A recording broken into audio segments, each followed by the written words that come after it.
Well, it may turn out to be more entertaining if I read from the book, but I did prepare these remarks because I want to thank all of you very much for inviting me to the Foreign Policy Research Institute's 60th anniversary event.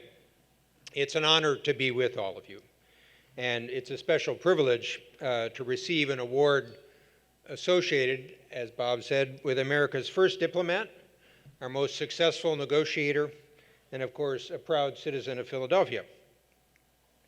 I have great respect for the contributions of FPRI and have been the beneficiary of its scholarship and publication over many years. I recall fondly my government service with the late Harvey Sickerman, who went on to ably lead FPRI for many years, and I'm very pleased that Alan has assumed the helm of this very valuable institution. So thanks to all of you for supporting it. In particular, I've appreciated FPRI's commitment to the study of history as a basis for understanding America's global engagement. The FPRI project to assist high school teachers to learn, and I hope teach, lessons from America's wars produced a wonderful set of papers that I read avidly over the years.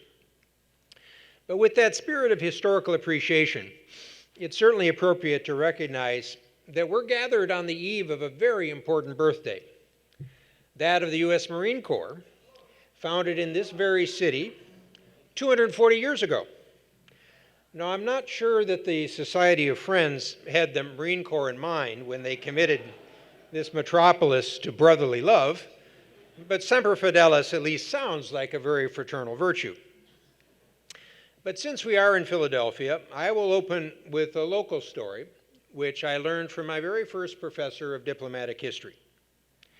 On June 20th, 1782, the Congress of the United States, meeting in Philadelphia, approved the recommendation of an official seal for the new country. This seal was very significant because it would both stamp important national documents and convey the Founding Fathers' vision to the world and to future generations. Now, approval of the seal was no rush decision. Indeed, since the committee to design the seal had been created by a resolution of July 4th, 1776, our forefathers had taken as long to agree on the seal as to win the War of Independence. Now, to help all of you recall the Great Seal of the United States, I need a little bit of technical support, but my audiovisual skills don't compare with Alan's. Therefore, for all of you that brought your wallets, please check to see if you have a dollar bill.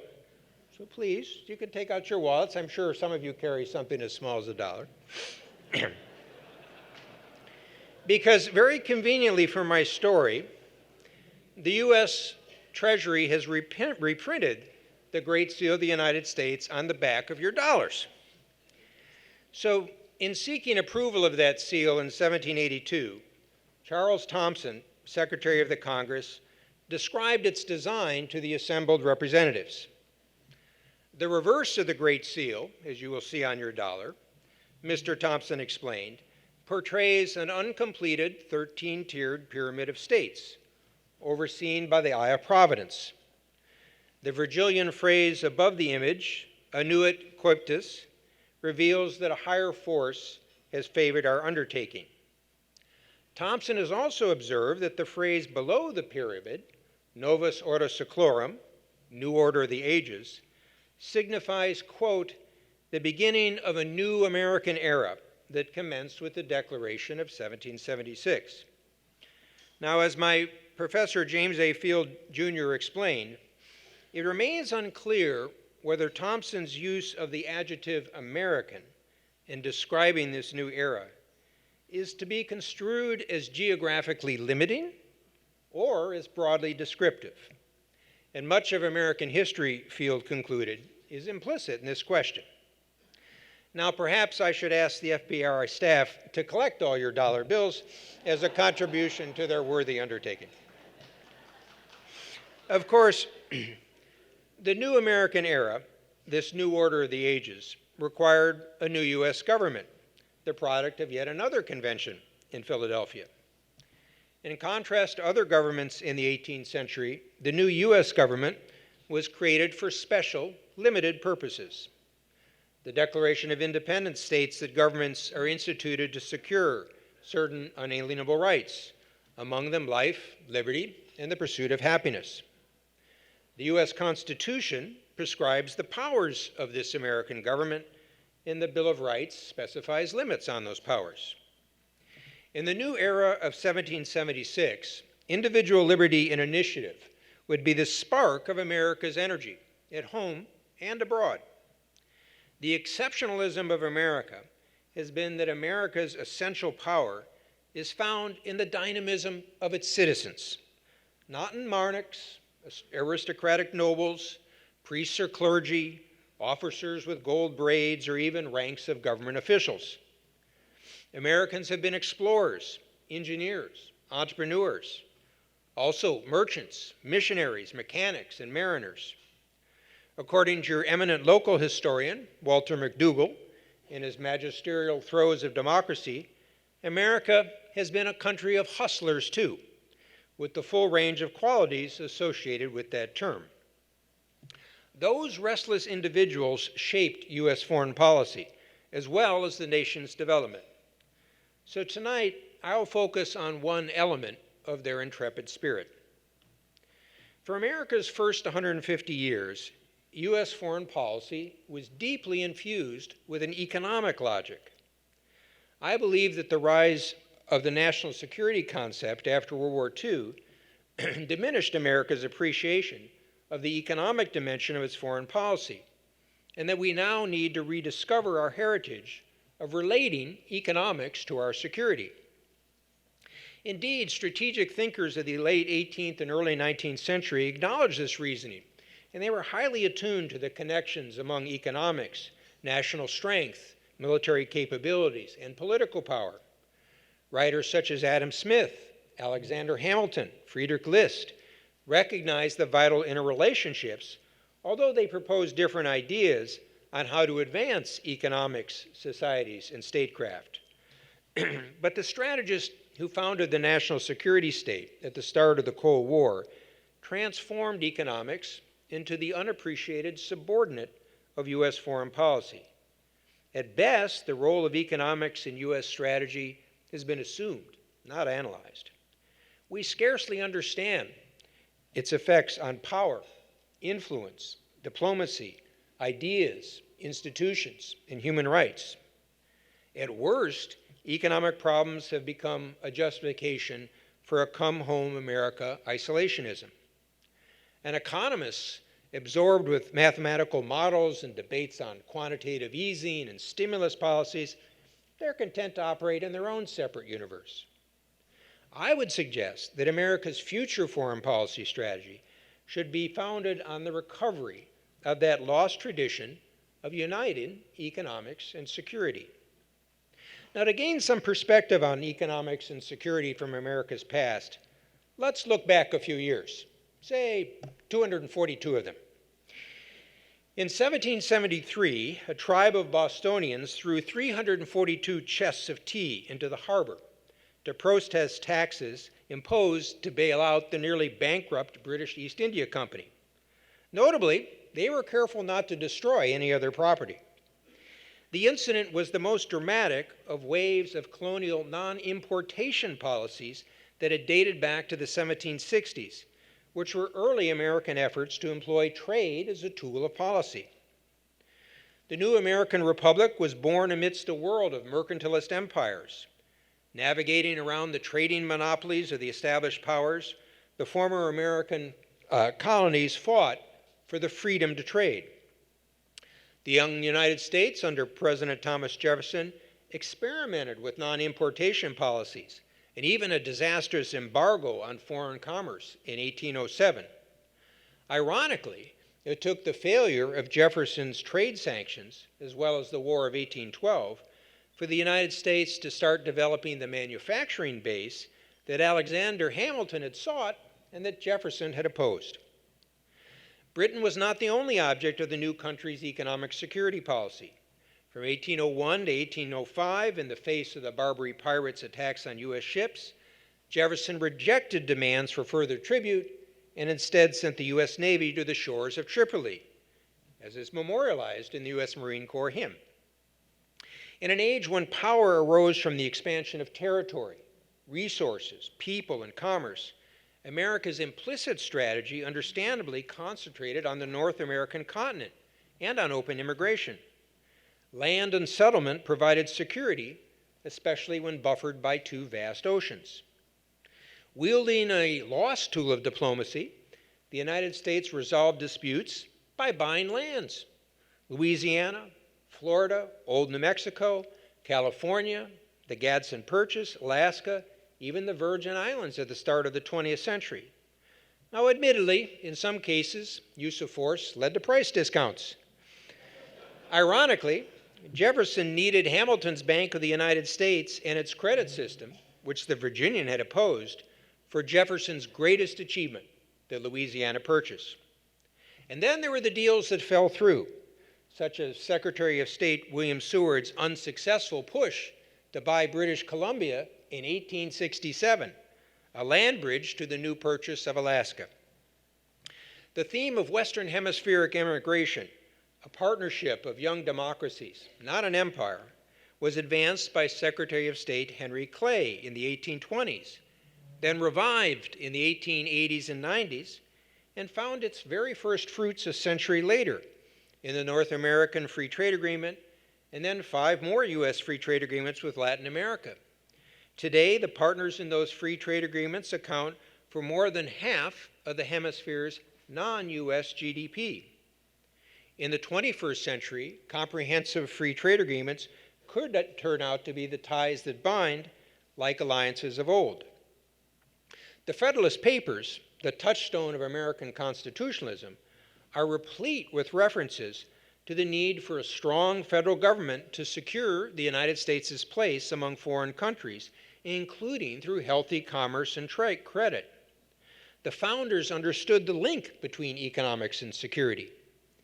Indeed, in a prescient example, John Jay, in Federalist Number 4, cautioned way back in 1787 that trade with China and India could one day draw the United States into conflict with competitors. Now, the oceans that were barriers to armies became highways for the U.S. Navy and American mariners seeking markets. In 1854, Commodore Matthew Perry opened Japan to trade. In 1899, Secretary of State John Hay was resisting carving up China, as Africa had been, in favor of an open door policy to secure equal commercial opportunity. Over time, the U.S. maritime links with the eastern and western borders of the great Eurasian landmass also reflected a geopolitical logic. The U.S., as a maritime power reaching across oceans from an island continent, did not want one power to dominate Eurasia, whether Nazi Germany and the Imperial Japanese Axis or the Soviet Union. Now, this race through U.S. history is not intended to suggest that the American system was all about peaceful commerce. To the contrary, even if the connection was driven by interest and not explicit planning, the economic and security policies worked hand in hand. And these interests were also infused with a healthy dose of what those generations called spreading civilization and what we today call values. With trade and the flag came missionaries and their schools. As the United States settled its home continent around the opening of the 20th century, a debate arose about expansion to territories beyond U.S. shores. Some wanted markets or coaling stations. Others sought to carry so-called civilization to foreign peoples. Some simply wanted to keep strategic places out of the hands of others. But imperialism didn't sit so well with Americans who proudly recalled that their new nation had freed themselves from old empires. The U.S. war with Spain in 1898, precipitated by conflicts over Cuba, led the United States to acquire the Philippines for $20 million to keep the islands from being grabbed by others whose fleets were hovering. But the United States didn't take Cuba. A few years later, President Theodore Roosevelt stirred up a result in Panama so he could build a canal that linked two great oceans, commerce, and fleets of the U.S. Navy. America's foreign economic policy also helped spur early interest in international law, what today we call rules-based systems, to help resolve disputes. The United States was a very active participant in the 1899 Hague Conference and lent its support to a convention to resolve disputes peacefully through third-party mediation, international commissions, and a permanent court of arbitration. The decades that followed continued this pattern of melding U.S. economic interests with our foreign and security policy. Dollar diplomacy, as historians have dubbed the strategy, sought to support U.S. enterprises in Latin America and East Asia through what we now call transnational actors, but in those days were railroad and mining engineers, bankers, and merchants. In World War I, Britain shrewdly played on the U.S. commitment to neutral rights on the seas to draw President Woodrow Wilson to side against Germany and its U-boats. After the war, reacting against what the United States viewed as the old European politics of perpetuated hostilities, America withdrew from European military security. Yet even during the so-called isolationist 1920s and 30s, the United States relied on banker statesmen to negotiate debt and reparations to revive broken economies in Mexico and in Germany. Reeling from the Great Depression, however, America withdrew from the world economy, enacting the Smoot-Hawley tariff wall to block imports and subverting a last gasp effort for international economic cooperation at the 1933 World Economic Conference. And then political and military isolationism followed economic retreat. Then came 1941, and the United States again learned, through harsh experience, that economics and security were linked. Franklin Roosevelt had imposed embargoes on the sale of petroleum and scrap iron to Japan in response to Japan's invasion of China and its threats to Southeast Asia. Imperial Japan responded with an attack on the U.S. Navy at Pearl Harbor and a bold assault ranging from Malaya and Singapore to the Philippines in order to secure its resources for its war economy. The United States, caught unprepared, paid a terrible price. Fortunately, the Japanese planners had left the huge American fuel tanks in Hawaii untouched, revealing their economic security oversight. In 1942, the Japanese invaded American territory in the Aleutians, a reminder today that Alaska is the northern flank of the Asia-Pacific theater. Now, the end of World War II and the opening of the Cold War led to a sharp break in the American foreign policy tradition I just described. The dawn of the nuclear age and the face-off between communism and the West required a new approach, a national security strategy. For the first time, the United States maintained a large conventional army, a significant part of which was based in Europe, with hundreds of thousands of other troops fighting in Asia over decades. Contrary to Milton Friedman's idea that economic freedom is an end in and of itself and an indispensable means of achieving political freedom, economics became a resource factor and the handmaiden of the strategic policy process. The U.S. National Security Act of 1947 is full of references to new offices to mobilize people and resources for a total war. Yet the act didn't even make the U.S. Treasury Secretary a statutory member of the new National Security Council. And ever since, the U.S. government has struggled to integrate economics into its national security strategies. So I think we need to rewrite economics back into the narrative of the Cold War and then consider the applicability to U.S. strategy today. Even as World War II raged, the United States began creating new international economic institutions to address currency exchange rates, trade, reconstruction, and development. The United States and Europe then launched the Marshall Plan, and Europe created an economic community to shore up the world's economic foundations. The United States exported capital, and it imported goods to boost recoveries from Europe, Japan, and then South Korea and other developing economies. Now, the economic internationalists of the Bretton Woods system and the European Economic Community were not driven primarily by a plan for containment to counter the Soviet Union. These strategists were trying to avoid a repeat of the economic causes of the political and security breakdown of the 1920s and 1930s. Only over time did the imperatives of the Cold War lead to a pragmatic convergence of the national security planners and the economic designers.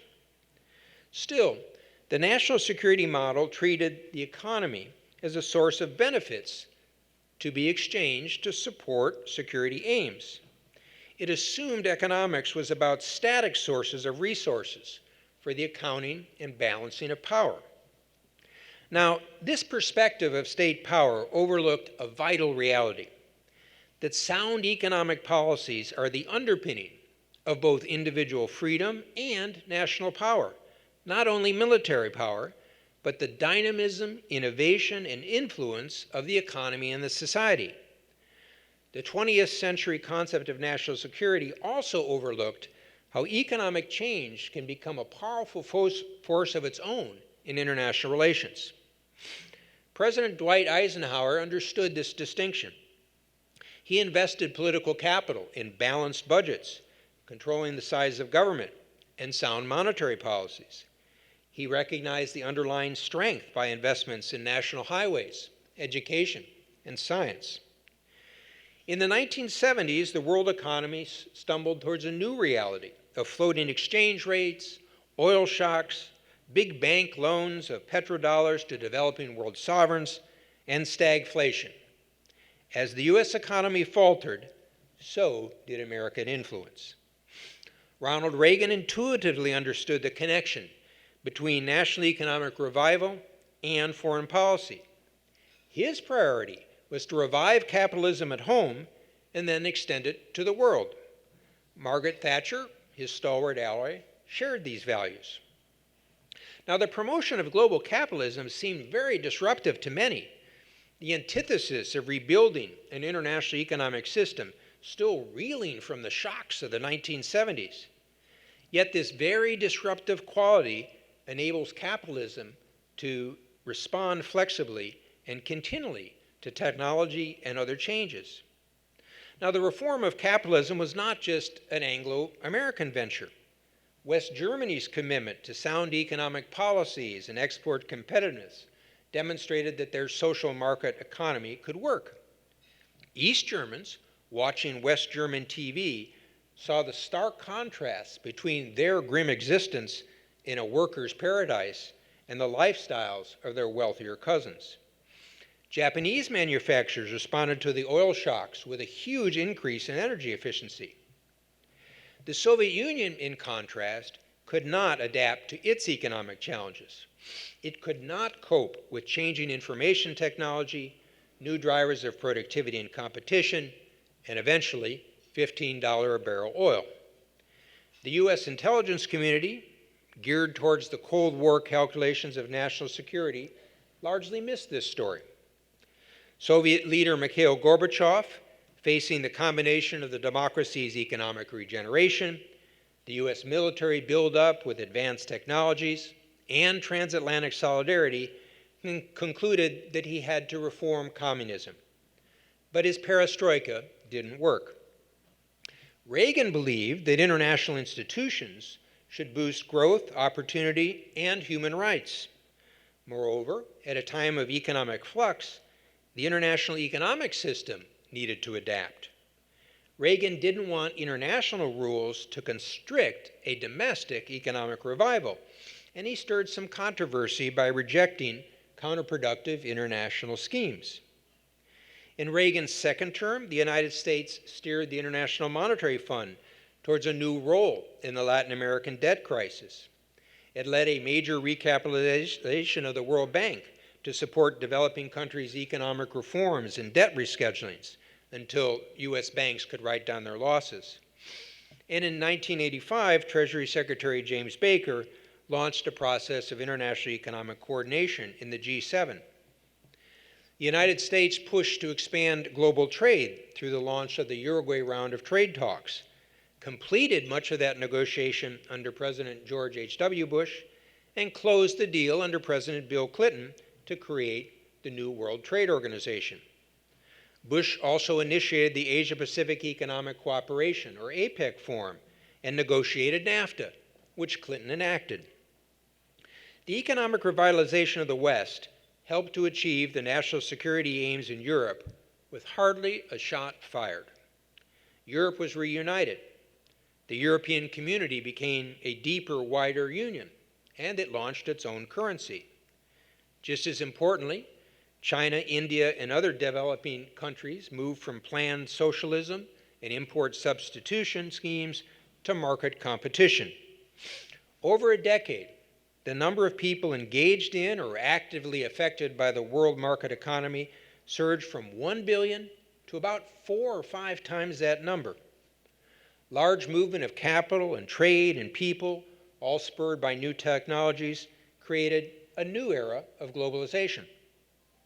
Yet the adaptation to markets on a truly global scale, integrating both developed and developing economies alike, was bound to be complicated and disjointed. In the late 1990s, countries in East Asia and Latin America faced harsh financial blows and painful restructurings. The recovery strategies of some of the developing countries planted the seeds of a new problem: imbalances, whether of savings or reserves, trade accounts, or other dimensions. Developing economies in East Asia saved and exported more, and the United States and some European countries increased borrowing, consumption, and imports. Some economists maintain that the low prices of goods available from new suppliers led central bankers to persist in easy monetary policies for too long, risking widespread asset price inflation, especially in real estate markets. And then the bubbles burst. The institutions of the international economic system adapted incrementally, and often with difficulty. In the 1990s, the economic firefighting capabilities of the IMF and World Bank made them principal targets of an anti-globalization movement. Unfortunately, neither international nor domestic supervisors of financial markets kept up with innovations or with the frauds and foolishness that inevitably come with long boom periods. The WTO added many new members. The trading system even withstood terrorist attacks and fears of war. But the travails of the WTO's Doha round of trade negotiations, launched in 2001, signaled a new challenge. The traditional developed economies wanted the rising middle-income countries, China, Brazil, India, and others, to assume more responsibility for lowering barriers to trade, while all would offer special treatment for Africa and the poorest. The major developing countries, in turn, pointed to their large numbers of poor people, and they wanted to maintain their special privileges. And this debate reverberates today, not only in trade, but in monetary affairs, investment, development, energy, and the environment. One of today's vital economic issues, highlighted by China's challenge, is whether major developing economies can rely more on domestic demand so as to create more balanced growth models, domestically and internationally. Now, the 9/11 attacks concentrated America's attention on terrorism, homeland security, and the long wars that followed. Yet the connections of economics to the new security threats are also quite strong. Recall that when al-Qaeda targeted the United States, it aimed for the World Trade Center, its twin towers symbols of American capitalism, as well as Washington. In addition to shock and destruction, the terrorists wanted to strangle economic and political freedom. Even as America fought in Iraq and Afghanistan against terrorist threats around the globe, other forces of history didn't stand still. China, India, and other emerging economies began to change the landscape of power. The failed political and stunted economic systems of North Africa and the Middle East sparked upheavals that have broken down old state borders and left the region in turmoil. So how might a revival of an integrated approach to economics and security guide America's strategy today? Well, let me close by suggesting 6 ideas. First, the United States needs the revival of healthy economic growth to be able to lead. This imperative is more than a matter of generating economic resources and preserving America's good credit, although both of those are important. America's very identity on the global stage depends on its economic dynamism and its ability to reinvent itself. Now, the U.S. private sector continues to stand out among developed economies for its power of innovation, to be seen, for example, in energy, the use of big data, software, bioengineering, and robots. The U.S. government, in turn, has been preoccupied with stimulus policies, fiscal and monetary, and has not paid enough attention to structural and productivity reforms that would boost the handoff of growth to the private sector. To offer just a few examples, tax reform and disciplining the growth of entitlement spending would unleash a new surge of growth. An immigration reform that encouraged the world's talent to come to America would be good for both our economic and our foreign policy. And more competition, choice, and private sector involvement in education and training services, combined with high standards, would help the American people develop their capabilities to the fullest while also serving a larger national goal. Second, the United States should build a strong continental base through deeper North American integration. Consider the global weight of 3 democracies of almost 500 million people with energy self-sufficiency and even exports, more integrated infrastructure, complementary manufacturing and service industries, and a shared effort to develop human capital through education linked to workforce skills and pro-growth worker mobility policies. The international economic policies of the 3 North American countries are already closely connected, and over time, I believe there could be a closer alignment on foreign and security policies too. Last year, retired General David Petraeus and I released a report on North America for the Council on Foreign Relations. It suggests how North America could be the continental base for projecting U.S. power globally by deepening 3-way cooperation and integration on energy, economic competitiveness, security, and the building of a North American community. Third, the United States, and I hope North America, needs a combined economic and security architecture that connects us with our principal partners on the western, eastern, and southern borders of Eurasia. The Trans-Pacific Partnership, TPP, and the Transatlantic Trade Investment Partnership, TPIP, could provide such an economic foundation. The TPP, concluded just last month, now faces the challenging hurdle of congressional approval. TTIP, with Europe, is lagging. I hope the administration will transform its rhetoric into at least creating sufficient momentum so that TTIP will be high on the agenda of the next president. Now, the complementary security challenge is to devise new strategic military postures that assure stability based on new technologies and capabilities that are embedded in alliance ties, especially with Japan, Korea, Australia, and ASEAN partners.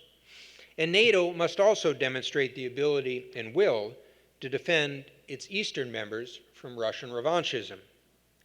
Changing security responsibilities, especially in the Western Pacific and on the eastern frontier of NATO, and all across the realm of potential radical Islamic terrorist bases, requires adjustments in U.S. strategies, equipment, positioning, and use of technologies.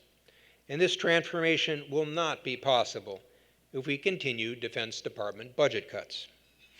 Equally important, the 4 security domains of land, sea, air, and outer space now need to be complemented by a 5th, cyber. Cybersecurity will require an unprecedented partnership among the sectors of intelligence, security, and private enterprise. Cybersecurity is the new necessity for civil and national defense. Fourth, the United States needs an international economic strategy to partner with the rising developing economies that are seeking to overcome the middle income trap.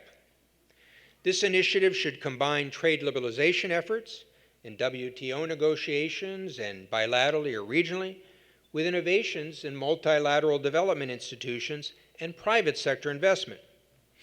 There are huge opportunities and needs, for example, in infrastructure, including through public-private partnership investments, in human capital, including through educational innovation and support for girls and women, in private sector services, including in areas traditionally seen as public, such as education, health, and water, and in financial markets, so that capital will be invested productively. The United States should customize political economy approaches to each major middle-income country and with groups of countries, such as the Pacific Alliance of Mexico, Colombia, Peru, and Chile, the ASEAN countries, and sub-regional groups in Africa. Fifth, our continuing military ventures in Afghanistan and the wider Middle East need complementary economic plans. Successful counterinsurgencies and fragile states need a combination of security, effective governance, and economic development. The record demonstrates that local ownership of these responsibilities is fundamental to sustainable success. Societal transformations depend on people assuming responsibility for their own future. We can encourage and support. We can help provide protected space to develop and demonstrate governance. We can help supply a cushion of time, but ultimately, they must decide. And the Muslim world will need to face up to violent Islamic radicalism. We cannot solve that problem for Muslims, but we can support those who try. Fortunately, there's now a host of successful political economy experiences from which others can learn and which can be customized for their own circumstances. And the U.S. and multilateral institutions can assist in sharing this comparative experience. Economic openings will not solve all problems, but they're an important start. Economic openness and expanding middle classes can also offer a route to expand America's values, human rights, the rule of law, political liberalization, and democracy. Economic strategies, as in past wars, are also critical to defeating our enemies. The Islamic State's maxim is to expand and to endure. This imperative reflects the dictate under Islamic law that offensive jihad must be based on holding territory. So we need to attack the economic underpinnings of this cruel caliphate. Its oil sales, smuggling, finances, and sales of antiquities. We also need an economic humanitarian component for strategic as well as ethical reasons. If the United States and its partners decide to help establish and defend safe zones in which a legitimate Syrian opposition to both regime and ISIS can organize, these protected places could provide refuge for millions of displaced Syrians. A well-organized humanitarian support mission along the lines that the United States created for the Kurds after the first Gulf War could help build the legitimacy of an alternative Sunni movement. Also, Europeans should now recognize that humanitarian support in Syria is vital to stemming the flow of refugees to the European Union. And a failure to act will leave millions of people without education for children, livelihoods, and hope, creating a breeding ground of future disasters. Finally, the United States needs to develop a satisfactory working relationship with China, which is in the midst of a historic transformation. We cannot predict the course of change in China. I continue to believe that the two countries have a shared interest in China's effective integration within the international economic, political, and security system that the U.S. led in creating, so that China would become a responsible stakeholder in that community's evolving system. Of course, the United States and China will have differences to manage, and cooperation will be accompanied by hedging and balancing. If China acts aggressively, as it has in the South China Sea, it will provoke counter-reactions. The United States needs to be positioned to offer appropriate reassurances about our defense of core principles, such as freedom of navigation to Asian friends under pressure. Cyber attacks will need to be thwarted and deterred by countermeasures that raise the costs. This strategy will require a newly designed U.S. governmental and private sector cooperation. But there are many mutual interests between China and the United States, too, for example, connected to China's structural economic reforms. To manage China's rise, the United States needs to maintain its own power through a strong, dynamic U.S. economy with debt under control and a sound credit, in a powerful North America with alliances, partnerships, and institutions that extend U.S. power and influence cooperatively across the Pacific and Atlantic, and by an encouraging and innovative, expanding U.S. private sector that connects Americans and introduces our liberties to others around the world.